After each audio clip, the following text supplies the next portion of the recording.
626 on Virgin Media. Just remember, you might need to retune your TV to watch the channel. Yeah, and if you are doing that, find out more about retuning by going to gbnews.uk. Join my show Farage, 7 p.m. till 8 p.m. Monday through Thursday, and there you will get opinion, analysis, debate, and I'll cover stories that nobody else dares to touch. And then for the last 15 minutes, talking pints. We're over a drink. We have a civilized conversation with someone. We very often disagree, but we do it in a grown-up way. Come and join me on Farage.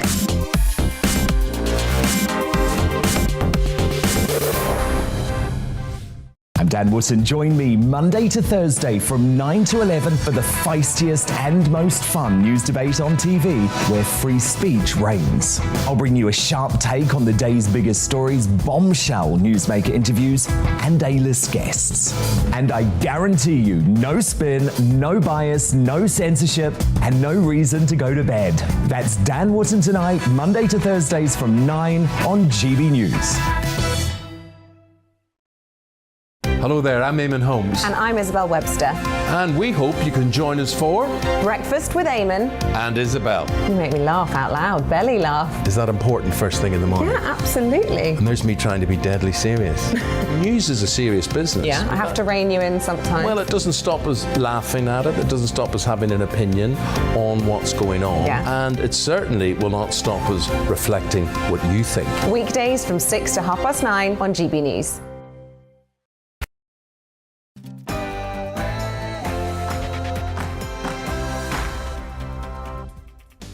Good morning, it's 9:30 this morning and this is The Briefing with me, Tom Harwood, on your TV and your radio. Today we'll be bringing you all the latest from Westminster and across the country. It's the Levelling Up White Paper Day. We'll also be talking about Ukraine and a little bit about Sir Keir Starmer and a comment of Boris Johnson earlier this week in the Commons. All that and more to come, but first, it's your morning headlines with Rosie Wright.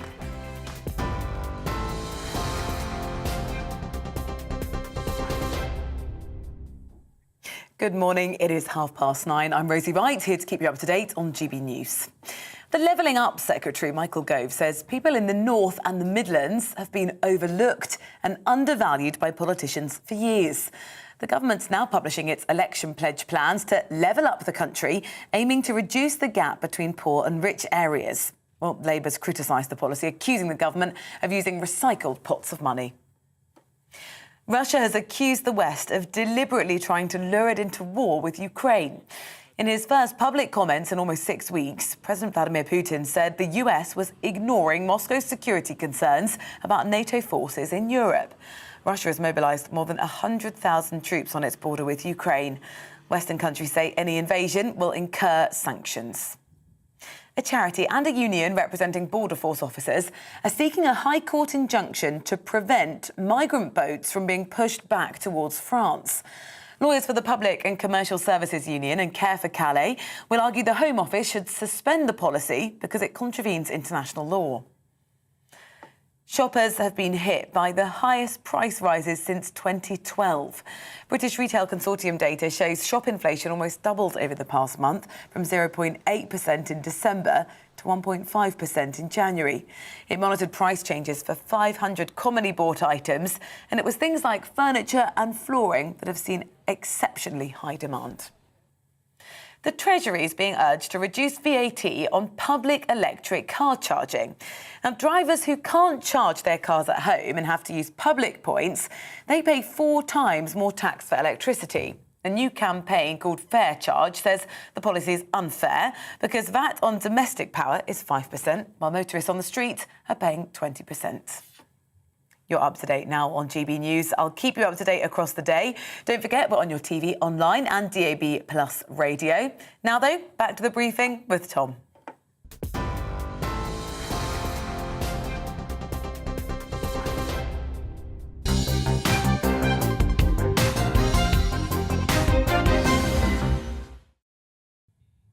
Good morning, it's 9:33 and this is The Briefing with me, Tom Harwood, on your TV and on your radio. Now, Michael Gove unveils his Levelling Up White Paper this morning, pledging to upgrade education, broadband and transport across a dozen individual national missions that will be judged by the end of 2030. Well, the Levelling Up strategy aims to close the gap between the richer and the poorer parts of the country by upgrading infrastructure and changing the way power and money is distributed, with a particular boost to local and regional mayors. Of course, the success of the mayor programme of the last decade or so has been seen in the Tees Valley, in London, in Manchester, in the West Midlands. We know and can hear and often see on our television screens those regional champions, the people who boost those areas in the United Kingdom. Well, the government wants to expand those and take money that, in fairness, has already been announced and direct it into the communities that those local champions want to see. The question is, how quickly will this all be rolled out? How much community consent will there be? Of course, many combined authorities over the last decade or so have rejected plans for local mayors, potentially with the success of some of those mayors, the large votes that they get in. Of course, Andy Burnham voted in with over 60%. Ben Houchen in the Tees Valley voted in with over 70% of the vote. Potentially, that will change the minds of some other areas in terms of what they want to see and in terms of getting those local champions in place. Let's talk now to Will Tanner, the director of the Onward think tank, someone who's been promoting the Levelling Up agenda for quite some time. Welcome to the programme, Will. First of all, from what we know about this white paper, and it's not fully public yet, we don't know all of the nuts and bolts, but from what we've heard this morning, is this the sort of thing that you've been arguing for? Are you broadly happy with what Michael Gove's been saying? Yes, from what we know, I think we would say that this is the start of a regeneration revolution in the UK. We've been kind of talking about levelling up for some time now in various guises, and many governments in the past have tried and failed to close those enormous gaps between the richest and poorest parts of the UK, which are much bigger in the UK than for most developed countries. And I think from what we've seen so far, this does represent a serious plan to not just kind of invest a little bit of money over the next few years, but actually to change the rules of the game so that Whitehall and businesses have the institutions, the incentives and the information they need to change their behaviours and actually level up jobs, opportunity and civic pride in places that for a long time have felt left behind, neglected, and left out of the national economy. So I think this is a good start. We remain to see the details, but there are some very positive signals so far. Now, a lot of the criticism about levelling up over the last 2 years since this phrase, this video game-like phrase, entered our political lexicon, has been that we don't really know what it means. You have people on the right of the Conservative Party, like Ben Houchen in the Tees Valley, arguing that it means free ports and lower taxes and encouraging growth and innovation. And then you have other people who say it's all about redistributing wealth, taking money away from London and the South East and putting it in parts of the country that have been more left behind. Is there going to be a greater coherence to today's white paper, in your view? I think the one thing that people will not be able to say about today's white paper is that it doesn't define the problem well enough. This is going to be a 350-page report that sets out in excruciating detail the problems that the UK economy has and what is driving this increasing imbalance between certain places like London and other places, especially in the North and the Midlands, that have decreasing levels of opportunity and increasingly stagnant wages.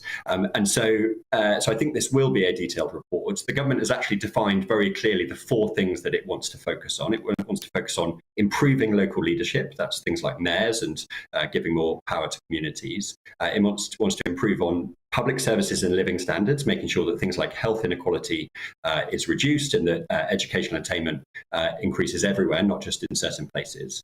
It wants to focus on private sector investment because this is not just a government initiative. This needs to require a huge amount of investment from pension funds, from private sector businesses too. And it crucially also wants to focus on restoring civic pride, giving people back that sense of belonging in their place that for a lot of people that has kind of been in decline and they feel like that's been lost over the last few years. Some of the other criticism might well be that the government is now talking about all of these places that have been left behind, these places that might well have lost that civic pride, the places that don't have the same opportunity. But the Conservatives, in one form or another, have been in power for 12 years now. Why are we only hearing about this 12 years in to one form or another of Conservative government? Well, Tom, as you know, I was in government about 5 years ago, working for Theresa May. I think you can see the germs of this agenda in her election manifesto in 2017, her burning injustices speech on the steps of Downing Street. And I'm delighted that Boris Johnson has taken that agenda forward and given it a huge amount more detail, more meat, in order to really change some of these long-term trends. I think it's entirely welcome that the Conservative Party, for the first time in a long time, actually has to care about these type of places because it's in their electoral interests to do so, and that these places will be the electoral battlegrounds for the next election. That means that politicians of all parties have to engage with the levelling up agenda and make it work, because ultimately their success at the ballot box will depend on it. So this is, I think, the start of a process, a regeneration revolution, as I say. It's not going to be the end of the process, but this is the starting gun, and I think it's a very welcome and exciting development. Well, Will Tanner of the Onward think tank, thank you very much for your thoughts this morning on what should be a very big day in the world of levelling up. Well, let's now get the perspective from the Labour Party. Alex Norris is, of course, a Labour MP and Shadow Minister for Levelling Up. Welcome to the programme, Alex. First of all, we're hearing the bits of this white paper that have so far been announced seem like an awful lot of money, but also power are heading to places that have been left behind. Do you welcome that white paper? So I think you might have been reading a different white paper to me, and of course we'll wait to see the detail this afternoon, but the idea that there's an awful lot more money coming through the system, I don't think stands up to scrutiny. I'm not surprised to hear, previous to me, Will Tanner be quite as enthusiastic, given these are just the things, as he says, that Theresa May was saying a number of years ago at the beginning of her premiership that never materialised. And again, we're seeing these same kind of broad promises with very little detail, and as I say, no new money sitting behind them. And I think we'll see exactly as much action as we've seen over the last 12 years, which is none whatsoever. It's interesting looking at the last budget, because, of course, that's when a lot of this money was announced, and now we're hearing how this money will be directed. It was quite a big spending budget. It had quite a lot of criticism from those on the right, saying that this is a budget that is splurging the cash. I remember reading one or two commentators saying this could have been a budget of Gordon Brown more so than a Tory Chancellor, and, of course, taxes going up as well to pay for a lot of that spending. The Labour Party is still opposing that national insurance tax rise, but you're criticising the amount of money that is going into spending on levelling up, say. How would you meet the difference? Where would the money that you want to see come from? Well, first of all, you have to say what you're trying to do. And, you know, we have seen some meat on the bones from the government in terms of some of the things that they're trying to tackle. But you have to see that, you know, you talk about money being splurged and the right, the Tory party have not been very happy about that. But in reality, we've seen extraordinary cuts to these budgets. So one of the things they want to tackle is particularly health inequalities. Well, half of health inequalities are accounted for by smoking.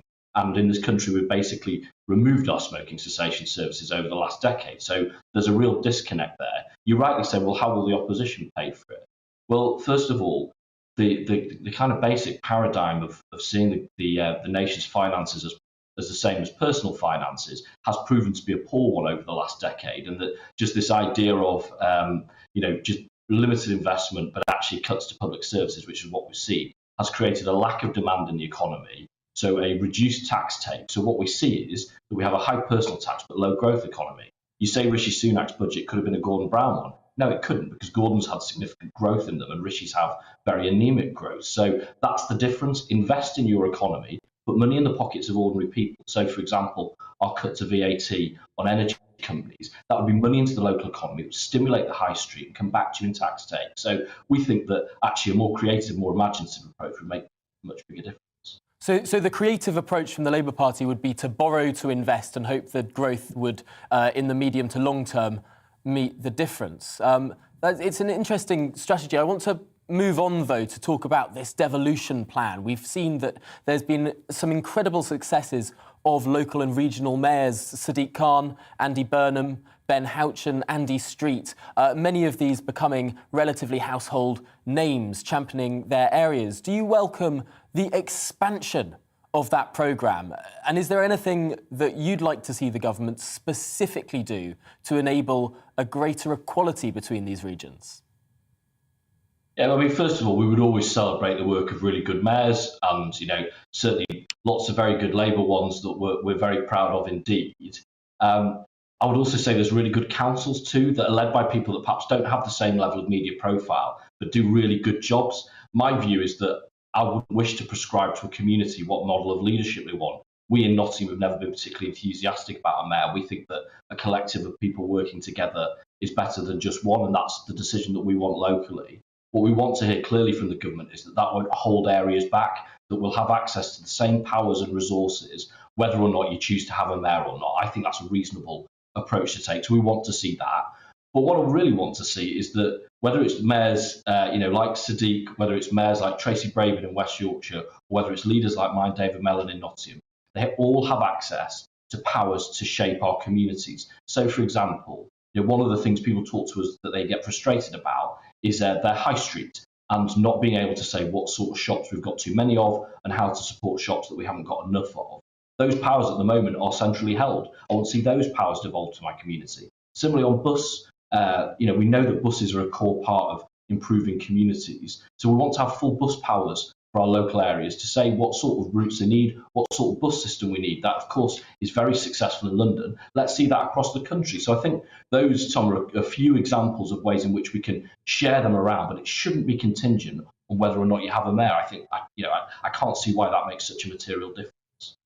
Now, I have to speak about the naming of the Levelling Up Department, or DLUC, as it's become known in Whitehall. Are you particularly happy to be a shadow minister named after a Tory election slogan? Is this the right way that government departments should be named? So let me start by saying I really don't care about what government departments are called. I don't think my constituents do. I think they want action. I do think your analysis is right. Levelling up is a political phrase, clearly a very successful one, as you mentioned in the previous piece with Will. I'm not sure that you should name your government departments after it. I also think, given that local government is so totemic in people's lives, whether it's streets, whether it's streetlights, bin collections, adult services, looking after some of the most vulnerable children, to have dropped them out, I think sent a bit of a worrying signal. But, having said I don't care and then spoken about it for a minute, I still, as I say, don't really care.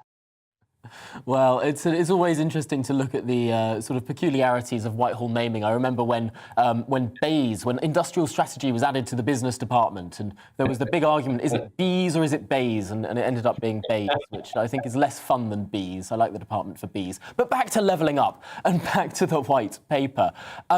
We're going to be hearing from Michael Gove in the Commons this afternoon. When it comes to exactly the particulars of this policy, is there anything that you've seen that genuinely concerns the Labour Party? Well, as I say, the fact that it just seems to be, it's more conversation and not much action, that what we want to see is, Michael Gove's going to set out 12 missions, much of which I think lots of us would look at and say, yeah, of course we want to improve the schools in our communities, of course we want to improve people's health, of course we want to make sure people have got access to good housing. I think they would be commonly held views. So what? So what's the plan? Where's the resourcing? What powers are our local communities getting to do that? So my concern is that you'll see a really significant disconnect between those two things. And, Will previously, I'm not dunking on Will because he knows of what he speaks, but he's said both on your show and online today that, what we're seeing from the government is a weighty setting out of what the problem is. Well, frankly, we've known what the problem is for 12 years. Will knew it when he was in number 10 because he announced these same ideas then. So what we're really worried about is that it's just more talk, try to deflect from Boris Johnson, try and buy him a bit more time, but in the end, actually, and ironically, many of these ideas were in the industrial strategy that, as you say, was added to a government department because it was so important, like levelling up. And of course, we know that nothing happened with that, and then it was quietly dropped later. I think we may well see the same thing with this. Well, interesting. It may well be quietly dropped. We'll follow this very, very carefully. And of course, we'll be watching with interest that statement from Michael Gove in the Commons later this afternoon. But for now, Alex Norris, thank you very much for joining us on the briefing this morning. We appreciate hearing your perspective. Now, a huge amount of consternation has frothed up this week over the Prime Minister's decision to attack Sir Keir Starmer's record as Director of Public Prosecutions from 2008 to 2013. Using parliamentary privilege, the Prime Minister said that Starmer was a former Director of Public Prosecutions who spent more time prosecuting journalists and failing to prosecute Jimmy Savile. Well, that comment has caused a torrent of criticism from not least the Speaker of the House of Commons, most MPs of all parties, as well as media organisations. But is there something more to it? I think it's important to take a note to explore this. Now, of course, the first thing to say here is that Sir Keir Starmer was not personally involved in the Crown Prosecution Service's failures over Jimmy Savile. He was not the reviewing lawyer for that case. However, he was head of the CPS at that time. Let's look at the timeline. Surrey Police first received an allegation of Savile's sexual assault, history of sexual assault in 2007, the year before Starmer became a Director of Public Prosecutions in 2008. However, Savile was first interviewed under caution in 2009, while Starmer led the CPS. Savile was not arrested and no prosecution was brought despite 4 complaints. The process, of course, involved a CPS reviewing lawyer. Now, again, it's important to stress that Sir Keir Starmer was not individually involved here, but he did head the organisation. In fact, years later, he commissioned a review into the whole affair, which found that both police and prosecutors did not take allegations seriously enough. As reported by the BBC back in 2013, Director of Public Prosecutions Keir Starmer apologised, accepting the review. Starmer said he wanted the case to be a watershed moment. That's a report from the BBC. Now, the question here is, where does the buck stop? Was Sir Keir right to apologise for failings within the organisation he headed, even if those failings were not his own? Just as Boris Johnson apologised for the party in Downing Street the night before the funeral of Prince Philip, despite the Prime Minister being 50 miles away at Chequers at the time. The same people who thought it unquestionably right that Boris apologises for a failing of his staff on this occasion appear to have entertained a double standard. Does the buck stop at the top of an organisation or not? I can't help but think that the reaction to this story has been a little overhyped, a little hysterical, with some outlets going out of their way to fail to understand why it is that this might have been brought up. Very regularly, we expect CEOs or leaders of all kinds to take responsibility for the actions of their organisations. Yet, in this one case, the media consensus is peculiarly that it is now absolutely wrong to do that. All I ask for is a little consistency. Does the buck stop at the top or not? Ultimately, perhaps the Prime Minister might have avoided all of this by simply saying, quote, "The organisation the honourable gentleman led failed to prosecute Jimmy Savile," rather than the individual. Well, rather than leaving it to that interpretation that, of course, Starmer was personally involved in the case, as it stands, this has become an almighty and unnecessary mess.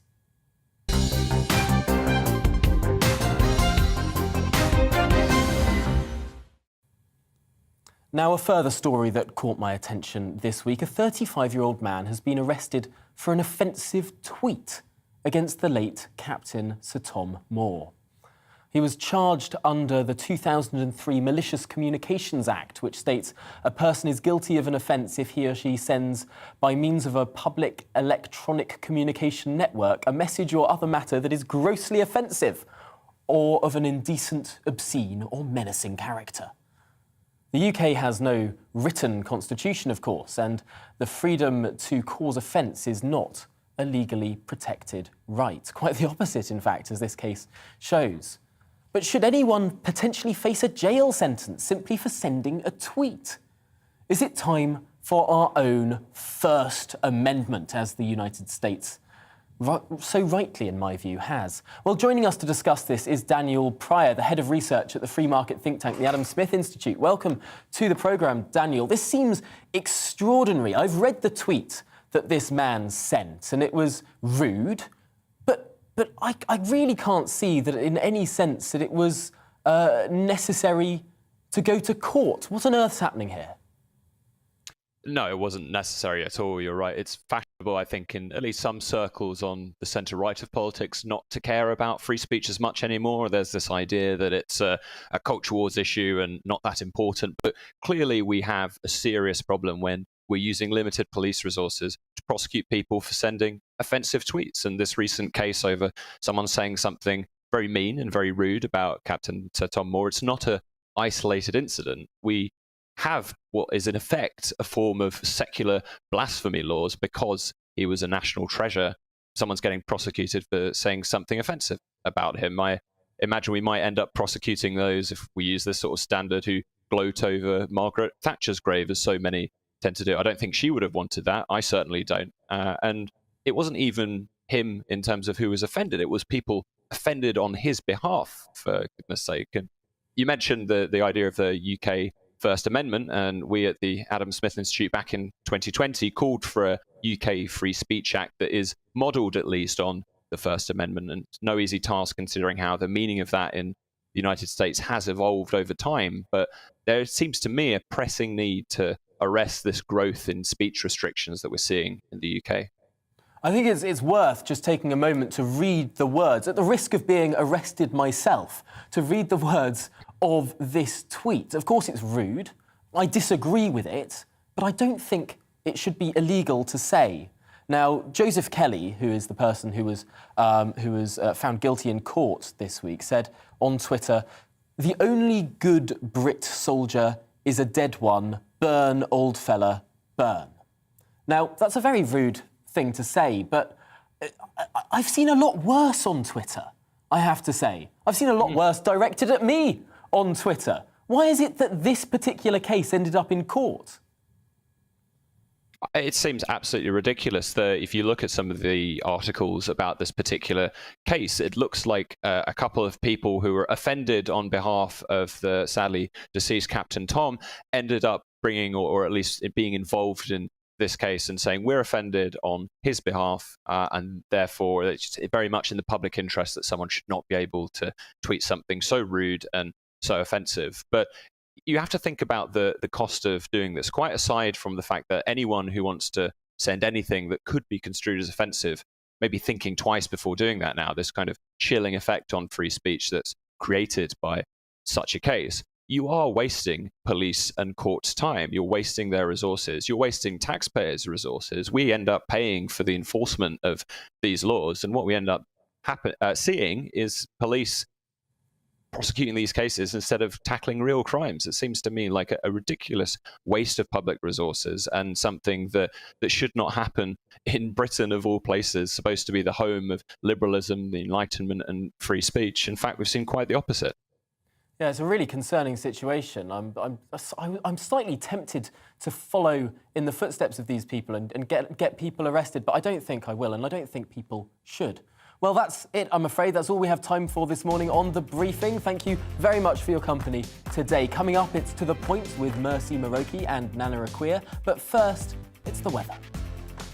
Hello, a very good morning to you. A mild start for many, but a cloudy start as well. I'm hopeful that there will be some brighter weather at times in the south, particularly by the afternoon. Whilst further north, the weather front is moving west to east. It's a fairly weak front, but it is bringing thicker cloud to Scotland, Northern Ireland and Northern England, along with some outbreaks of mostly light rain and drizzle. That rain and drizzle tending to become persistent in places, particularly over the Pennines, Southern Uplands, West Highlands and parts of Northern Ireland. So dull and damp across some northern and western parts of the country, but brighter skies developing the Midlands, southern and southeast England, parts of eastern Scotland at times as well. Shetland in the far north seeing a few more showers and staying cold here, whilst it's much milder elsewhere, double figures widely across the country. Feeling quite pleasant in the sunshine, where we get some of that in central and southern England. Into the evening then, and thicker cloud once again spreads across the vast majority of the country, and with winds coming from a mild direction, well, temperatures aren't going to drop particularly, and even in Shetland they'll stay above freezing. So a frost-free start for virtually all of us on Thursday morning. A cloudy start, though, with those outbreaks of rain continuing for parts of Scotland. Heavy at times in the west, particularly over the Highlands. And it really turns more showery as we head through the morning tomorrow, with some heavy bursts at times. But for many, it's looking like a dry afternoon initially. Some sunshine there for central and eastern England before heavier rain moves into the far northwest as we end the day. This is an active weather front, and it's going to clear southeastwards by Thursday night and into Friday. It will turn the temperatures down, but it will introduce brighter skies and blustery showers for Friday itself. So a mixture of sunny spells and showers on Friday, feeling colder in the wind.